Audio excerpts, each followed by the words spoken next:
Un petit peu de trois mélachot qu'on a étudié cette semaine, c'est quoi? C'est lâche, tochen et sochet. C'est trois mélachot de Shabbat très importantes. Moudre, pétrir et peut-être un petit peu aussi essorer, presser. Moudre, c'est prendre un élément ou un aliment et le dispatcher en plein de petits morceaux. C'est ça l'esprit de moudre. Lâche, c'est exactement l'inverse. C'est je pétris, je prends plein de petits morceaux et je les rends une entité. D'accord? Donc ça, c'est le Av Melacha. Et souvent, il y a les dérivés. Donc, moudre Shabbat, c'est quand même une Melacha qu'on rencontre assez souvent parce qu'on va écraser des aliments et les écraser à la fourchette, ça s'appelle moudre. Donc, est-ce qu'on a le droit d'écraser des œufs Shabbat pour faire le Tzibeles Ashkenaz? Vous savez, les œufs écrasés Shabbat. Est-ce qu'on a le droit de prendre des morceaux de thon, une boîte de thon en conserve, et l'écraser le thon, le faire en miettes? Ou l'inverse, prendre des miettes de thon et les coller avec la mayonnaise. Ça fait un package. Alors, ces deux mélachot qui sont assez intéressantes, qu'est-ce que vous dites? Voilà, c'est marqué dans la halakha que même de couper des légumes en tout petits, c'est assour Shabbat. Parce que ça rentre dans l'esprit de moudre. Donc, prends à faire la salade concombre tomate à l'israélienne, c'est interdit. Faire des larges tranches de concombre? Les tranches, on peut faire, et on peut faire aussi le concombre tomate français. Ah oui, on peut faire des petits carrés. En Israël, ils font petit, ça on n'a pas le droit de couper en petit. Ou par exemple, celui qui veut mettre de l'ail dans sa salade, et donc on a l'habitude de couper l'ail en tout petit, ça on ne peut pas faire Shabbat, il faudra faire avant Shabbat. J'avais entendu que si vous mangez dans la demi-heure, vous pouvez faire ça. Alors, on a ramené ce dimanche que d'après le Rashba, il voulait permettre cette chose-là comme dans Borer, comme dans Trier. On peut prendre le bon du mauvais et si on le fait dans la demi-heure, c'est autorisé. Donc il voulait dire que dans Tochen, c'est la même chose. Les Maasé, le Mishnah Bora, il ne tranche pas comme ça. Que dans Moudre, c'est assourd même si c'est dans la demi-heure. Mais on va tolérer des fois certaines choses. Par exemple, quand on doute, est-ce que c'est assez gros ou pas assez gros? Effectivement, on pourrait tolérer avant le repas. Mais halachiquement net, on ne tranche pas comme ce Rashba. Donc même dans la demi-heure, on ne fait pas. On utilise cette autorisation pour s'associer quand il y a d'autres éléments qui peuvent autoriser la chose. Et les petits bouts, on appelle ça à partir de quelle taille? Parce que c'est subjectif. Ouais, ça n'a pas été très bien défini dans la halakha. C'est quoi petit? Et donc, on a laissé ça à la vue de l'œil. Est-ce que ça s'appelle moudre, c'est des petits morceaux, ou c'est assez gros et que chaque morceau, il a son importance d'une manière indépendante. Et là, on est dans le cadre de la préparation ou même dans notre assiette à nous pour manger, on n'a pas le droit de couper en petits morceaux pour derrière nous juste le manger. Voilà, c'est une bonne question. Qu'est-ce qu'aujourd'hui tu peux couper? Parce que quand tu coupes la viande et le poulet, tu coupes pas à petits morceaux, d'accord? On coupe pas petit. Donc il n'y a pas tellement pour les enfants. Alors c'est marqué que par exemple couper les figues pour les vieux, ou du manger en tout petit pour les vieux. Faudrait faire ça, là on va compter sur le Rashba qu'il a cité, que si c'est avant le repas, ça pourrait être autorisé. Pour les vieux ou pour les enfants, on va compter là-dessus quand on est dans la demi-heure à côté du repas. Mais sinon, pour toi, non, ça change pas si c'est une préparation ou si c'est pendant le repas. Et la dame haute, quand on fait des tranches fines ou des choses comme ça, c'est... Fine, c'est pas un problème. C'est plutôt en petits morceaux, en petits cubes. Un morceau de damrout, il est assez gros pour qu'on ne considère pas ça comme moudre. Parce que écraser sa pomme de terre... Alors voilà, c'est là où on arrive au problème d'écraser. Il y a deux exceptions dans moudre Shabbat. La première exception, c'est que moudre n'est pas dans ce qui ne pousse pas dans la terre. En tochen ela begidoule karka. Moudre, c'est que ce qui pousse dans la terre.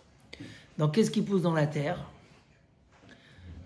Une pomme de terre, donc c'est assourd de l'écraser Shabbat. comme un avocat pour faire un guacamole, pousser de la c'est le grand sujet, c'est le guacamole. Ah ouais, c'est qu'on n'a pas le droit de faire du guacamole Shabbat, si ce n'est le chinouille. Je vais donner une solution. Qui est le chinouille, on arrive tout de suite. Mais déjà, des œufs, du fromage, on a le droit d'écraser ou couper en tout petit, parce que ça ne pousse pas dans la terre. Voilà le poisson. Parce que vu que ça ne pousse pas dans la terre, donc il n'y a pas moudre. Mais dans l'arbre, c'est pas la terre. C'est la terre. Ah, l'arbre, c'est la terre. Oui, ça sort de la terre, indirectement. Donc, une pomme de terre, c'est interdit. Un œuf dans la dafina, c'est autorisé. Maintenant, il y a un avis comme ça, je sais même, il est retenu dans la halakha, que si tu fais une dafina et que les pommes de terre sont ultra fondantes, c'est-à-dire qu'à peine tu poses le couteau dessus, elles se cassent. Ouais, on pourrait autoriser de les écraser parce qu'elles sont déjà considérées comme écrasées.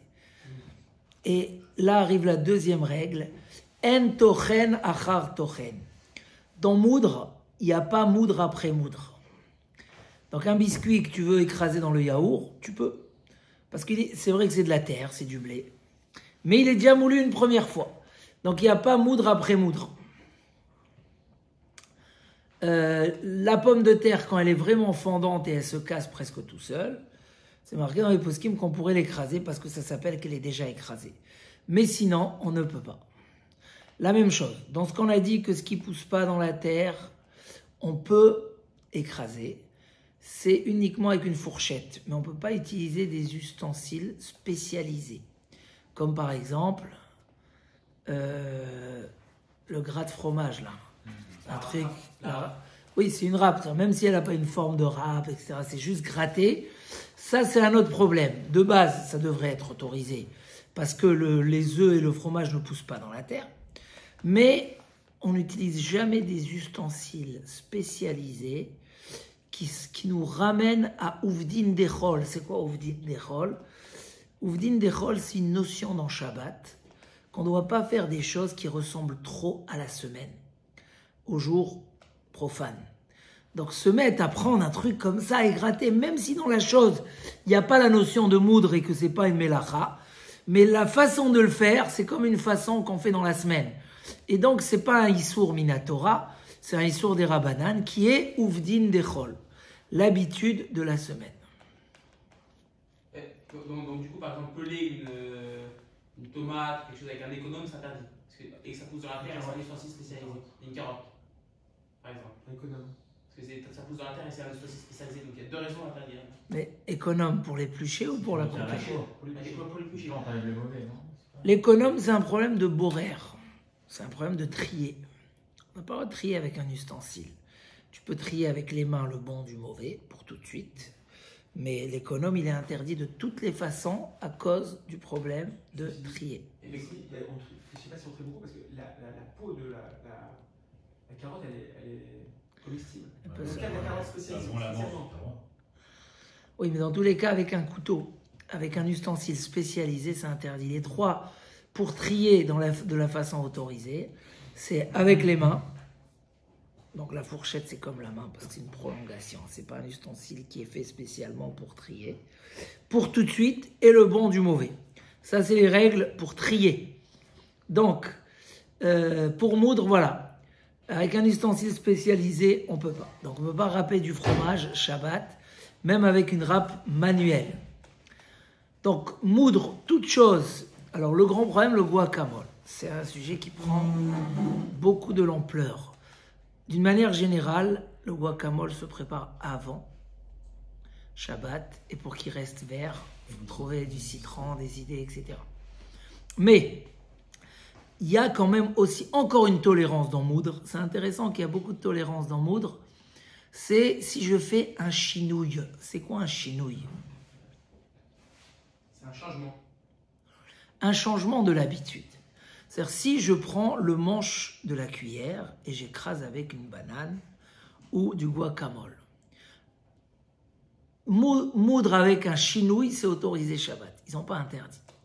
Et donc, voilà, ça peut être une tolérance. C'est pas facile de faire un bon guacamole sans fourchette ou avec le manche. Mais au cas où on n'a pas préparé avant Shabbat et qu'on est dans l'urgence, Avec chenouille, ce sera autorisé. La même chose qu'il faut écraser la banane pour le petit, parce que des fois on lui fait un jus d'orange banane, ou des trucs comme ça. On aura le droit de faire avec un chenouille, avec un vrai changement. Et le vrai changement en général, c'est ou la fourchette sur le côté, pas sur les... ou le manche de la cuillère. Dans ce cas-là, ça sera autorisé. Main gauche, main droite. Je suis droitier, je le fais tout le temps avec la main droite. Je veux le faire avec la main gauche. C'est pas assez un chenouille. Il faut qu'il y ait un changement avec l'ustensile. C'est pas assez un chenouille. Et couper par exemple des avocats en petits morceaux avec le manche de la. C'est juste couper, c'est pas écraser. C'est couper l'avocat Ouais. en petits morceaux avec le manche de. Bah, si c'est un chenouille, dans tochen, dans moudre, un chenouille, c'est valable. Ok. Besséder, ça c'est pour tochen. Maintenant, avant qu'on passe à la paracha, on a aussi pétrir. Dans pétrir, il y a blila raka et blila ava. Il y a quelque chose qui est mélangé, mais très liquide, très fluide. Et il y a quand tu fais une pâte. Donc aujourd'hui, je ne crois plus qu'ils font ça, mais à l'époque, il y avait de la poudre de trina. D'accord? Et de trina, ou bien du houmous. Aujourd'hui, c'est l'inverse. Ils te font un liquide de trina fluide, épais, que tu dois fluidifier. Il n'y a aucun problème de fluidifier Shabbat. Donc c'est autorisé. Mais voilà, c'est un petit peu moins courant le sujet, mais des fois, quand il y a des trucs où il faut faire une pâte, ou voilà, par exemple, quand on fait les biberons des bébés, et des fois on doit leur mettre, hein, monsieur le pharmacien, on doit leur mettre quoi? Un épaississant, etc. Faut pas que ça devienne de la pâte, d'accord? Faut que ça reste très liquide. Des fois même, il faudrait faire un chinouille, un changement. Si d'abord on met l'eau et après on met la poudre, là on va faire l'inverse. On va mettre la poudre avec l'eau. Mais en général, il n'y a pas tellement de problème parce que ça reste de l'eau. Donc on ne fait pas... Voilà, mais à savoir quand même qu'il y a une mélacha qui est lâche. Lâche, c'est pétrir, c'est prendre plein d'arguments comme ça, séparer les uns des autres et faire une seule entité. Qu'est-ce qu'on a dit après? Sochet, pressé. C'est quoi la mélacha de sochet? On a encore quelques minutes et Mistama, ils vont arriver. Il n'y a pas les vacances scolaires chez vous? Il y a les matchs de foot, je crois. Ah, c'est ça le secret. C'est pas grave, on est en petit comité, c'est sympathique. Il y a la mélacha de presser un citron, presser un raisin, presser une olive. Ça, comment elle s'appelle cette mélacha? Rappelle-moi ton prénom chaque fois. Isaac. C'est le même nom que moi. Donc, Yitzhok, presser un citron. Je pense que c'est bon. Mais si on reprend tout ce qui sort de la terre, pareil que le moudre, je sais pas si ça passe. Alors, je vais t'expliquer. Il y a une mélacha qui a deux dérivés essentiels et qui nous concerne aussi aujourd'hui. C'est la mélacha qui s'appelle dash. On vient de dire lâche. Lâche, c'est pétrir. Dash, c'est quoi? Dash en soi, c'était à l'époque, c'était écraser. Traduction, écraser. Mais c'était écraser le blé pour séparer le blé de son écorce. Donc, il y avait des systèmes à l'époque, on mettait un morceau une planche de bois lourde avec des clous, et l'animal, il tirait ça sur le blé, et ça séparait le blé du... Voilà. Séparer le contenu de son enveloppe. Ça prend un statut d'une mélacha indépendante. Hein, décrocher comme ça le dash. Et ça, on a deux conséquences. Une, c'est toute chose qu'on a l'habitude de débrancher, d'enlever des branches, ou d'éplucher dans les champs, pas à la maison. On n'aura pas le droit de l'éplucher pendant Shabbat. Donc si tu es en vacances et tu vois un bel arbre de fruits et tu dis, bon, je vais couper les branches avec les fruits dessus, et Shabbat, on va les enlever. Non. Tu n'as pas le droit de... Hein, on attend. Qu'est-ce qu'il veut là? On n'a pas le droit.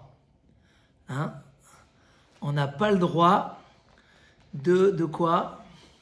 De d'éplucher le fruit de son écorce. On n'a pas le droit d'éplucher le fruit de son écorce pendant Shabbat. Alors, comment on peut éplucher une clémentine, Shabbat, ou une pistache? Que dans les champs. Voilà, parce que ça, c'est pas un travail qu'on fait dans les champs. C'est un petit peu une enveloppe qu'on laisse protéger le fruit jusqu'à la maison. Vu qu'on la laisse d'office pour la protéger jusqu'à la maison, on a le droit de l'éplucher Shabbat. Il y a une petite communauté chassidique qui ne mange pas de pistaches Shabbat.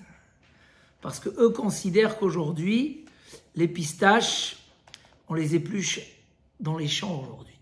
Il y a dans l'industrie, vous avez des paquets de pistaches déjà épluchés pour les gâteaux, pour tout ça. Bref, donc il y a un avis. Halakha, nous on ne tient pas comme ça, on mange les pistaches Shabbat dans le kiddush. Et je crois que même Rodney, il est là, il est présent Shabbat dans les kiddush, et il mange des pistaches. Donc, il n'y a que, mais il faut partir pas avant 1h du shiur, le Shabbat, parce qu'on fait des halakhot très importantes. Donc, on a le droit d'éplucher une clémentine, etc. Mais par exemple, aujourd'hui même, par exemple, on achète les clémentines avec les feuilles. On ne peut pas décrocher la clémentine de la feuille. Parce que les feuilles, en général, ça s'enlève des champs. Maintenant, ils ont laissé ça pour décorer, etc. Tu enlèves l'épluchure. Mais, tu vois ce que je veux dire?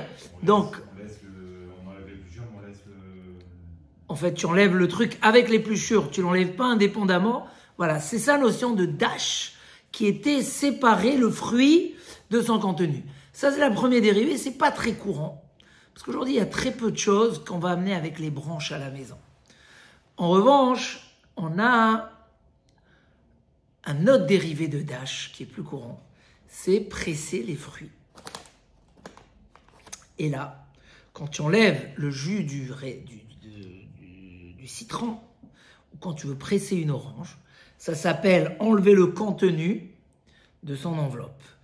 À l'époque où on ne faisait pas beaucoup de jus de fruits, la Torah, elle avait interdit que dans les olives et les raisins. Parce que les olives et les raisins, depuis toujours, qu'est-ce qu'on fait avec? Du vin et de l'huile. Donc ça, la Torah l'a interdit. Avec le temps, les jus de fruits, les jus de citron sont dans tout le monde. Donc ça devient normal de le faire. Et vu que ça devient normal de le faire, ça devient interdit de le faire Shabbat. Pourquoi? Parce que le fruit, ça s'appelle le jus. Et tout ce qui retient le jus, la peau avec c'est comme une enveloppe. Donc il y a un problème de dash. Même si on appelle ça srita, sochet, qui veut dire essorer, d'accord, pressé plutôt. Hein, on dit le citron est toujours pressé. Voilà. C'est cette blague. Il est pressé.